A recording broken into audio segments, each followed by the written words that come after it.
మాజీ ముఖ్యమంత్రి బీఆర్ఎస్ అధ్యక్షులు శ్రీ కల్వకుంట్ల చంద్రశేఖరరావు గారు వరంగల్ చౌరస్తాలో, ఆ ఇరుకు చౌరస్తాలో ఒక రోడ్ షో పెట్టారు.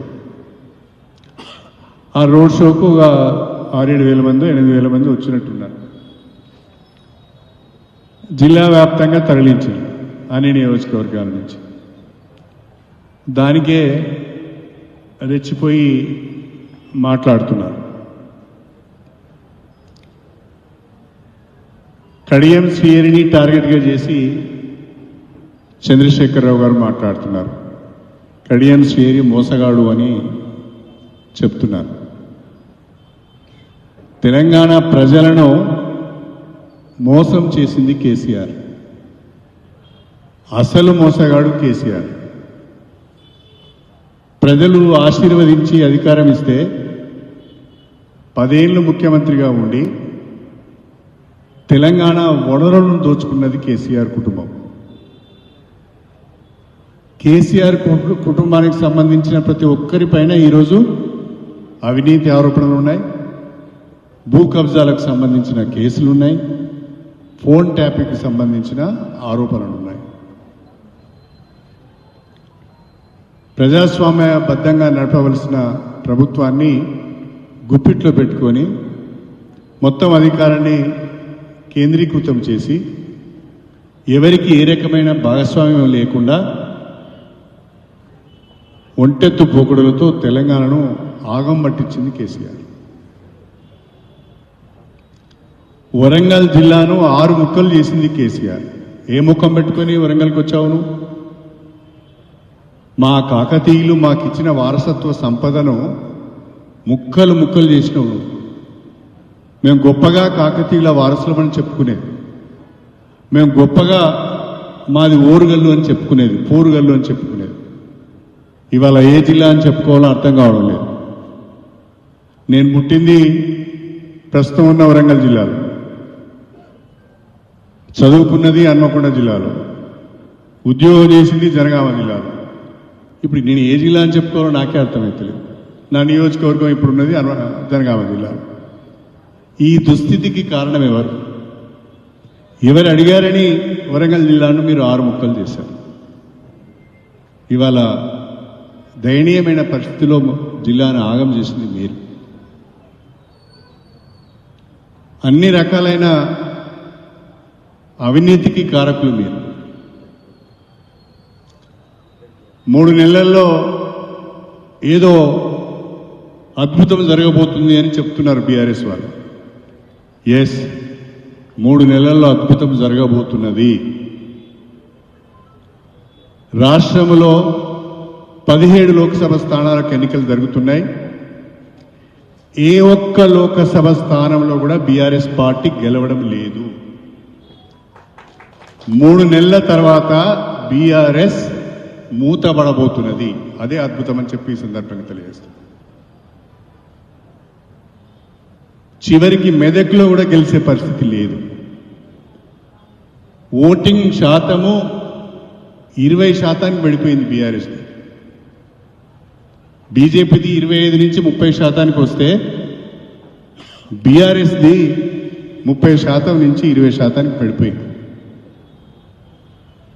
2వ స్థానం కొరకు కొట్లాడుకునే పరిస్థితి కూడా లేదు ఇప్పుడు. ఇక మేము మొన్నటి వరకు అనుకున్నాం బీజేపీ బీఆర్ఎస్ 2వ స్థానం కొరకు రాష్ట్రంలో కొట్లాడుకుంటారేమో, కానీ ఇప్పుడు ఆ పరిస్థితి కూడా లేదు. 2వ స్థానానికి బీజేపీ వచ్చింది. రాష్ట్రంలో పోటీ కాంగ్రెస్ బీజేపీ మధ్యనే ఉంటుంది. బీఆర్ఎస్ చాలా చోట్లలో 3వ స్థానం, కొన్ని చోట్లలో డిపాజిట్ కూడా వస్తుందో రాదో అనుమానంగా ఉంది. కాబట్టి కేసీఆర్ గారు 3 నెలల అద్భుతం జరగబోతున్నది. మీ పార్టీ కనుమరుగయ్యే ప్రమాదం ఉన్నది. దాన్ని కాపాడుకునే ప్రయత్నం చేయండి. నా పైన విమర్శలు చేయడం మానుకొని, వ్యక్తిగత విమర్శలు చేయడం మానుకొని పార్టీని కాపాడుకునే ప్రయత్నం చేయండి. ప్రజలకు ఏం చేస్తారో చెప్పండి. నిన్న కవిత గారి పైన బీజేపీ వాళ్ళు కావాలని కేసు పెట్టారని చెప్తున్నాడు. దేశంలో ఒక కవితనే ఉన్నదా? ఇంకెవరు లేరా? కవిత మీదనే ఎందుకు కేసు పెట్టవలసి వచ్చింది? పెట్టారు.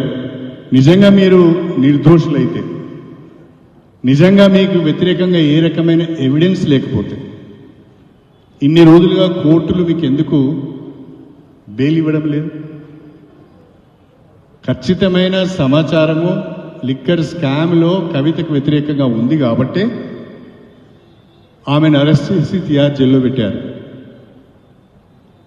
నీ బిడ్డ ఒక లిక్కర్ స్కామ్లో ఉన్నది, సిగ్గుతో తల ఉంచుకోవాలి, ఇంకా బింకాలు మాట్లాడడం కాదు. ఒక ఆడపిల్ల అయి ఉండి లిక్కర్ స్కామ్లో ఉన్నది. ఆడపిల్లలు బ్రహ్మాండంగా ఉద్యోగాలు చేయొచ్చు, రాజకీయాలు చేయొచ్చు, వ్యాపారాలు చేయొచ్చు, ఏ పనైనా చేయొచ్చు. కానీ జనరల్గా కొంచెము లిక్కర్ వ్యాపారానికి దూరంగా ఉంటారు, వద్దనుకుంటారు. లిక్కర్ వ్యాపారం చేసిన సంతోషమే, లిక్కర్ వ్యాపారం చేసిన సక్రమమైన వ్యాపారం చేసిన సంతోషమే.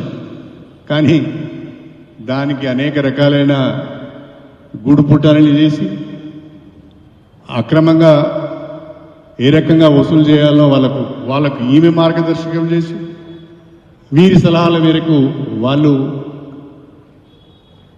ఇష్టం ఉన్నట్టుగా పాలసీ తయారు చేసి ఆగమయ్యారు. ఒక మాటలో చెప్పాలంటే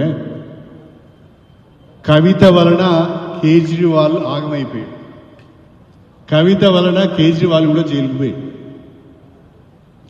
నీ బిడ్డ పుణ్యమే కదా ఈ గొప్పలు చెప్పవు, కడియం షేరు మోసగాడు అంటారు. సిగ్గుండాలి, బుద్ధుండాలి మాట్లాడాలంటే. ఏ మోసం చేసినా చెప్పు, ఎక్కడ మోసం చేసినా, ఎవరిని మోసం చేసినా. నాకు ఇష్టం లేక పార్టీ మారిన, పార్టీ మారిన వాళ్ళలో దేశంలో నేను మొదటి వాడిని కాదు, పార్టీ మారిన వాళ్ళలో నేను చివరి వాడిని కూడా కాదు. కాబట్టి నన్ను టార్గెట్ చేసి మాట్లాడుతున్నారు. ఇంకా కేసీఆర్ కుట్ర ఏంటి అంటే, వరంగల్ పార్లమెంట్లో ఎవరికి పరిచయం లేని, వరంగల్ పార్లమెంట్కి సంబంధం లేని వ్యక్తికి టికెట్ ఇచ్చారు. అంటే అర్థం ఏంటి? ఈడ బీజేపీ, పరోక్షంగా బీజేపీ గెలవాలని. బీఆర్ఎస్కు బీజేపీకి సంబంధం లేకపోతే మీరు సుధీర్ కుమార్ని ఎందుకు క్యాండిడేట్గా పెడతారు? మేము అనుకున్నాం ఇక మా రాజయ్య గారిని నన్ను తిట్టడానికి, ప్రత్యేకంగా నన్ను తిట్టడానికి జీతానికి కుదుర్చుకున్నారు. ఆయన పాపం అమాయకుడు, డ్యాన్సులు చేస్తాడు, పాటలు పాడతాడు, డప్పులు కొడతాడు, తొడలు కొడతాడు. అంత సీనియర్ వ్యక్తి ఇట్లాంటివి చేయవచ్చా లేదని కూడా ఆలోచన లేకుండా చాలా చాలా గలీజ్గా మాట్లాడుతున్నాడు. అయినా పర్వాలేదు. కానీ కనీసం రాజయ్యకు వరంగల్ బీఆర్ఎస్ టికెట్ ఇస్తే కొంత బాగుండేది. రాజయ్యకు నాకు పడకపోయినా ఆ బీఆర్ఎస్ పార్టీకి 10 ఓట్లు పడాలి అంటే రాజయ్య గారికి టికెట్ ఇచ్చినా బాగుంది. రాజయ్య గారికి టికెట్ ఇవ్వకపోగా బీఆర్ఎస్ టికెట్ ఫైనలైజ్ చేసే రోజున ఫామ్ హౌస్ కూడా రానియలేదు. నీ మొక్కలు చూపించొద్దు నాకు అని చెప్పింది. టికెట్ డిక్లేర్ అయిన తర్వాత వేరే వాళ్ళు పట్టుకొని పోయి ఈయన ఉండాలి, ఈయన ఉంటే కడియం శ్రీయర్కి వ్యతిరేకంగా బాగా మాట్లాడతాడు, మనకు ఉపయోగపడతాడని చెప్పి కొంతమంది తీసుకొని పోతే ఈయన కూడా పోయి బతిలాడి ఆ పార్టీలో చేర్చుకున్నావు బాగానే. కానీ నువ్వు రాజయ్య గారి మీద ప్రేమ ఉంటే, రాజయ్య గారికి గతంలో అన్యాయం జరిగింది అని మీరు అనుకుంటే రాజయ్య గారికి బీఆర్ఎస్ టికెట్ ఎందుకు ఇవ్వలేదు? అంటే ఇదంతా మోసపెత్తుగడ. ఆయనకు మనసులో ఒకటి ఉంటుంది, బయటకు ఒకటి మాట్లాడుతూ అంటాడు. అది నేను స్వయంగా అనేక సందర్భాల్లో చూశాను. ఎదురుగా నీ అంత గొప్పవాడు లేడని మాట్లాడతాడు, కానీ వీడు వెధవాని మనం బయటికి వెళ్ళగానే మాట్లాడతాడు. తెలంగాణను అన్ని రకాలుగా ఆగం చేసి వరంగల్ను ప్రత్యేకంగా ముక్కచెక్కలు చేసి ఇవాళ ఏదో సానుభూతి ప్రకటించడానికి వచ్చాడు. వరంగల్ పట్టణాన్ని ఏం అభివృద్ధి చేశారు మీరు? ఎన్నిసార్లు ముత్తుకున్నా నేను? కనీసం మాస్టర్ ప్లాన్ అప్రూవ్ చేయండి అని చెప్పి 10 సార్లు పోయి బతిలాడినాం. ఎందుకంటే ఒక సిటీకి మాస్టర్ ప్లాన్ అనేది లేకుండా అభివృద్ధి అనేది కష్టం. ప్లాన్డ్ అభివృద్ధి ఉండదు. ఇప్పుడు ముప్పిడిగా అనేక రకాలైన డెవలప్మెంట్స్ వస్తుంటాయి. కాబట్టి మాస్టర్ ప్లాన్ అప్రూవ్ చేయమని అడిగినాం. 3 ఏళ్ళు దగ్గర పెట్టుకున్నాడు. ఈ రోజు వరకు కూడా మాస్టర్ ప్లాన్ అప్రూవ్ కాలేదు. అంటే వరంగల్ పైన ఆయనకున్న ప్రేమ ఏంటి? ఒక ఓఆర్ఆర్ లేదు, మొత్తుకొని సచ్చినాం. ఒక అండర్ గ్రౌండ్ డ్రైనేజ్కి ప్రతిపాదన లేవు, మొత్తుకొని సచ్చినాం. ఏనాడు పట్టించుకో. ఎందుకో కానీ వరంగల్ పైన ఆయనకు ఒక రకమైన కోపం. ఎందుకో కానీ వరంగల్ అంటే ఆయనకు ఒక రకమైన వ్యతిరేకత. ఎందుకంటే వరంగల్ గడ్డ మీద ప్రశ్నించే వాళ్ళు ఎక్కువ ఉంటారు అనేది ఆయన అభిప్రాయం. వరంగల్ గడ్డ మీద పోరాటాలు చేసే వాళ్ళు ఎక్కువ ఉంటారు, ప్రశ్నించే వాళ్ళు ఎక్కువ ఉంటారు, ఉద్యమాలు చేసే వాళ్ళు ఎక్కువ ఉంటారు అనేది ఆయన భయం. అందుకనే వీళ్ళ నోర్లు మూయాలి అంటే ముక్కలు చేయాలి అని మన జిల్లాను ఆగం చేసిన వ్యక్తి ఆయన. మన జిల్లా మీద ఏనాడు ఆయనకు ప్రేమ లేదు. బీఆర్ఎస్ పార్టీ అధ్యక్షులు కేసీఆర్ యొక్క పరిపాలనను మనం కళ్ళారా చూసాం. మంత్రికి గౌరవం లేదు, ఒక ఎంపీకి గౌరవం లేదు, ఒక ఎమ్మెల్యే గౌరవం లేదు, ఒక కార్యకర్తకు గౌరవం లేదు, ఒక ఉద్యమకారునికి గౌరవం లేదు. ఎవరిని కలిసేది లేదు, ఎవరితో ఒక్క నిమిషం మాట్లాడేది లేదు. పార్టీకి నిర్మాణం లేదు, సంస్థాగత విషయాలపైన శ్రద్ధ లేదు. ఇలాంటి పార్టీని నడుపుతూ, ప్రభుత్వాన్ని నడుపుతూ మొత్తం రాజకీయ వ్యవస్థను తెలంగాణలో నాశనం చేసి పెట్టేసి. ఫోన్ ట్యాపింగ్ కేసు గురించి చెప్పుకొస్తే, ఫోన్ ట్యాపింగ్లో మొన్నేదో టీవీ ఇంటర్వ్యూలో చెప్తున్నాడు, నాకేం సంబంధమో అని. నీకు సంబంధం లేకుండానే ఫోన్ ట్యాపింగ్ అయిందా? నువ్వు చెప్పకుండానే ఇతరుల ఫోన్లు వాళ్ళు ట్యాప్ చేశారా? పాపం ఒక సామాజిక వర్గానికి చెందిన పోలీస్ ఆఫీసర్లందరినీ కూడా గంప గుత్తగా బలి చేసి అయిపోయారు. ఈయన చెప్తే వాళ్ళందరూ విన్నారు, కానీ వాళ్ళ ప్రొటెక్షన్ మాత్రం ఈయన పోవడం లేదు. ఈ రకంగా నమ్మించి పని చేయించుకొని మోసం చేసే వ్యక్తి కేసీఆర్ గారు. ఆయన నిజస్వరూపం చాలా మందికి తెలియదు. హైదరాబాద్ చుట్టూ 1000 ఎకరాలు కల్వకుంట్ల కుటుంబానికి ఎక్కడి నుంచి వచ్చినాయండి? తీన్మార్ మల్లాన చెప్తాడు కదా ఎవిడెన్స్తో సహా. ఏబిఎన్ ఆంధ్రజ్యోతిలో కూడా వస్తుంది కదా ఎవిడెన్స్తో సహా. 1000 ఎకరాల భూములు మీ పూర్వీకుల నుంచి వచ్చినాయా? ఈ 10 సంవత్సరాలలోనే కదా మీ పేరు మీద, బినామీల పేర్ల మీద 1000 ఎకరాల భూములు కొన్నారు.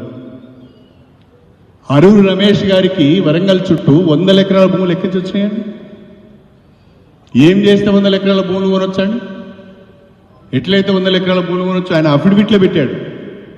అఫీషియల్ అఫిడవిట్లోనే ఆయన భూముల వివరాలని పెట్టాడు. ఎక్కడి నుంచి వచ్చాయండి 100 ఎకరాలు?